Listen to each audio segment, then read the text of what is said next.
Πολύ ευχαριστημένη και ευχαριστώ τον κόσμο μέσα από την καρδιά μου που τον ευτύχησε, τον αγάπησε, τον εστήρευε τόσα χρόνια και ακόμα είμαστε κατά υποχρεωμένοι. Είστε συγκινημένοι πολύ.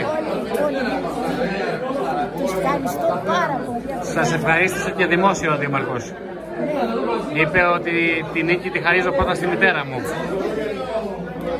Να είναι καλά, γιατί εγώ ήμουν ορφανή και δεν ένιωσα αγάπη γονείς. Και ύστερα πήγαινα μητέρα, μου φάνηκε λίγο Παναγία μου την έλειψε. Είναι αγάπη του παιδιού και είναι τόσο αφοσιωμένη, τόσο αγάπη. Αγαπώ τα παιδιά μου που πεθαίνουν. Ευχαριστώ πολύ, να είστε καλά. Και να έχετε υγεία, να έχετε υγεία.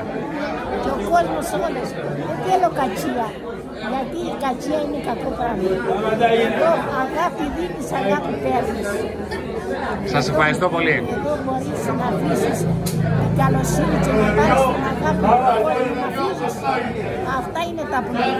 Τίποτα άλλο.